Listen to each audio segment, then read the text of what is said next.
Si quieres saber por qué una canción te resulta pegadiza, por qué un poema te emociona, o incluso por qué ese eslogan publicitario tiene tanto gancho, quédate porque te vamos a desvelar todas las claves y entresijos del género lírico.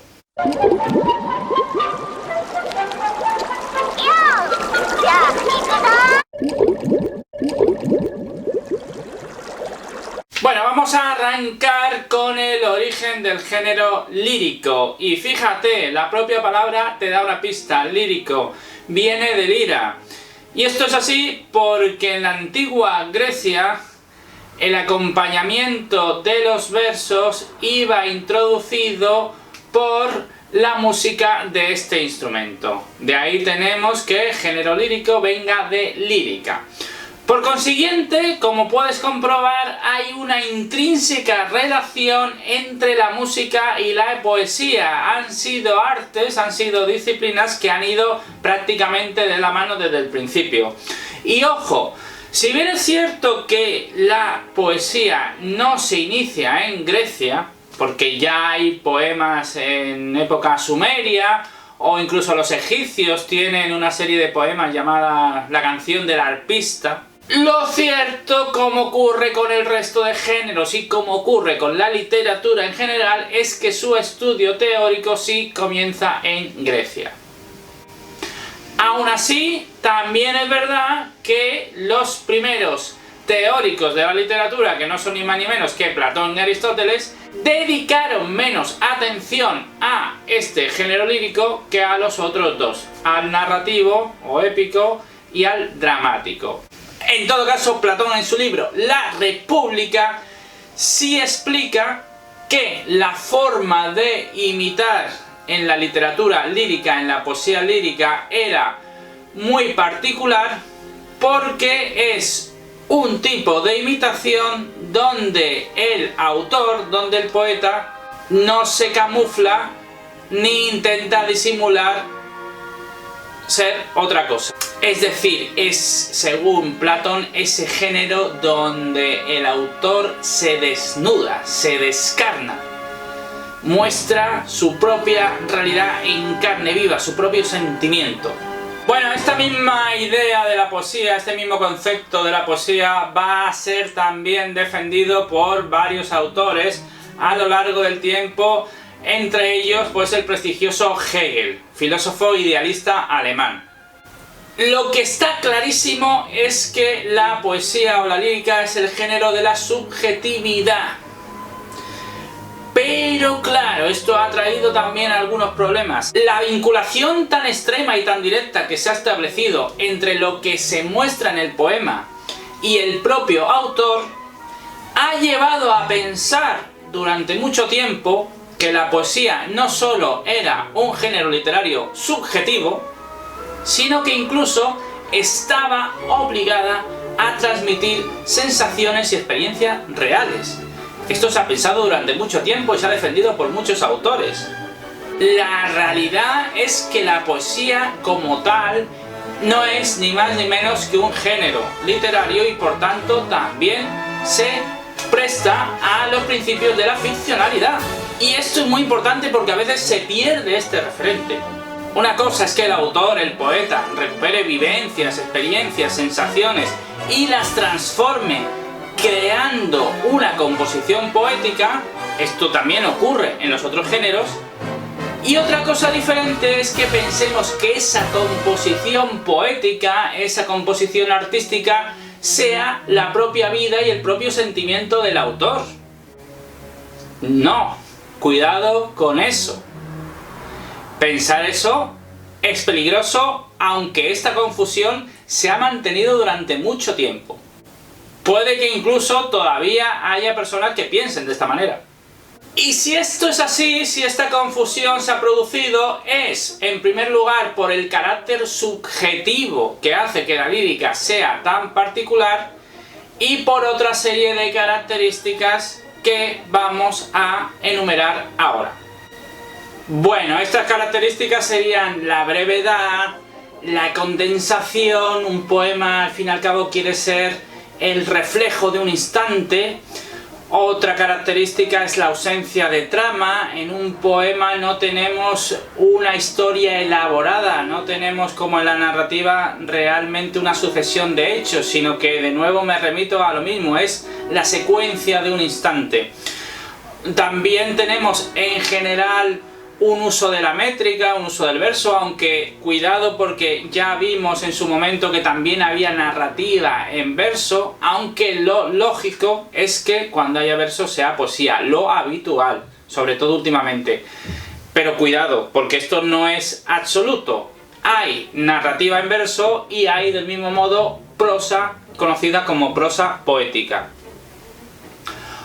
Y otras características serían la musicalidad, el ritmo y la función poética del lenguaje. Ya vimos en las funciones del lenguaje cómo había una función encargada de embellecer de forma artística el uso común del lenguaje, y esta función donde se lleva a cabo de una manera más clara es por supuesto en el arte lírico, en el arte poético. Hay también una característica más que hace que la poesía, junto con todo lo demás, sea un género tan particular. Te lo digo ahora mismo. Pues la característica definitiva que hace que la lírica sea tan particular es que en este género el pacto de ficcionalidad se lleva a cabo y se mantiene de una forma mucho más extrema e intensa que en otros géneros, que por ejemplo en el género narrativo. ¿Qué es eso del pacto de ficcionalidad? Bueno, pues es un acuerdo entre el autor y el lector por el cual crean una especie de intermediarios que son respectivamente el narrador en la narrativa, aquí le llamamos la voz lírica porque no es narrativa, y el narratario en caso de la narrativa, aquí sería receptor, es decir, la persona a la que la voz lírica se dirige. ¿Qué ocurre aquí? Que como hay ese nivel tan cerrado y estrecho de comunicación entre el receptor y el emisor, ya que los usos lingüísticos favorecen este tipo de conexión tan intensa y tan extrema. Hay usos de la primera y la segunda persona fundamentalmente, es decir, es una relación de tú a tú o de yo a ti. Hay pronombres personales, los nombres no suelen ser nombres propios, sino que suelen ser nombres abstractos, el lenguaje es un lenguaje muy connotativo. Dicho con pocas palabras, quien lee un poema o quien escucha una canción puede llegar a creer que el mensaje está dirigido a él directamente. Puede llegar a creer, puede llegar a albergar en su mente la idea de que ese mensaje está dirigido expresamente hacia él o ella. Esto lo consigue la lírica.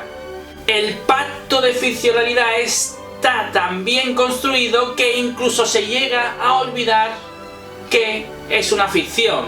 Por eso lo que decía antes, por eso en muchos momentos se ha considerado que lo que muestra un poema o una canción tiene que ser real. Esto no es así, pero claro, tenemos construida una ficción de una manera tan perfecta y tan milimétrica que podemos llegar incluso a olvidar que es una ficción. Fijaos qué tremendo que es el género lírico.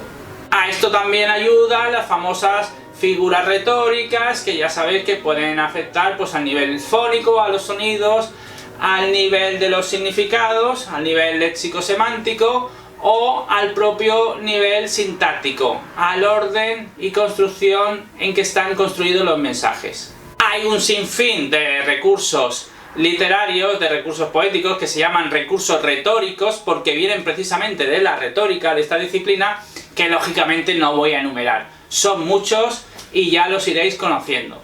Realmente la poesía, más que sentimiento real, es evocación de un sentimiento que se ha podido experimentar en algún momento. Eso sí se ajusta más a lo que es verdaderamente la poesía.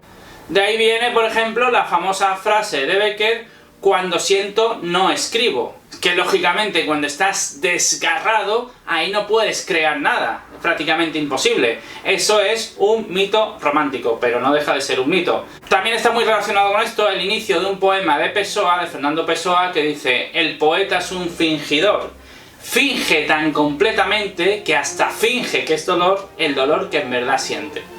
Chulo, ¿verdad? Bueno, pero aún nos queda algo más que añadir sobre este género lírico, y es que ha tenido como dos grandes vertientes. Ha tenido una vertiente colectiva, popular, de celebración, que es la que se asociaba precisamente a la música y al jolgorio, donde entre sus formas primigenias en Grecia pues estaban los himnos, los cantos, dedicatorias a atletas que ganaban los Juegos Olímpicos, cantos de alabanza, cantos nupciales, también cantos fúnebres, en fin. Había toda una tradición poética ligada a las celebraciones colectivas. Mientras que por otro lado había otra modalidad de género lírico que estaba mucho más vinculado a lo subjetivo, a lo íntimo y a lo personal. Ambas vertientes se han ido desarrollando a lo largo de la historia. En la Edad Media, por ejemplo, lo tenemos a través de la lírica popular y la lírica culta, aunque había conexiones entre ambas vertientes, ojo. Y esto pues se ha mantenido hasta la época contemporánea, donde hoy en día pues tenemos canciones populares, canciones tradicionales, cánticos, etcétera, etcétera, y por supuesto seguimos teniendo esa creación más íntima, más subjetiva y más intelectual. ¿Y qué decir tiene que el género lírico no se restringe únicamente a la poesía? Ya hemos comentado que el lírico viene de lira. Las letras de canciones de cualquier estilo musical son por supuesto parte de la lírica. Incluso podemos decir que el lenguaje publicitario, debido a su condensación, a su alta subjetividad y a su impacto, ha tomado prestados, por no decir que ha robado, muchos de los recursos y técnica propia del lenguaje lírico. El lenguaje publicitario es, en buena medida, una suerte de lenguaje poético también. Porque ¿quién no ha pensado alguna vez que ese anuncio estaba especialmente dedicado para ti? Ya solo me queda concluir diciendo que el género lírico hoy, por supuesto, sigue vivo, yo diría que más vivo que nunca.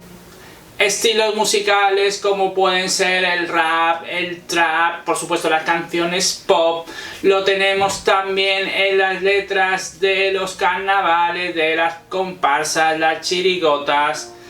Como he comentado, también lo tenemos en el lenguaje publicitario. Como podéis ver, nuestra vida está impregnada de género lírico, de poesía a tutiplén. Así que ahora ya lo sabes, ya sabes hasta qué punto la lírica está metida en tu vida. Suscríbete y dale a la campanita para enterarte de nuevos vídeos que se irán subiendo en este canal. Ya sabes, tu canal Juanma te lo cuenta. Y nada más, cuidaos mucho, hasta la vista, chao.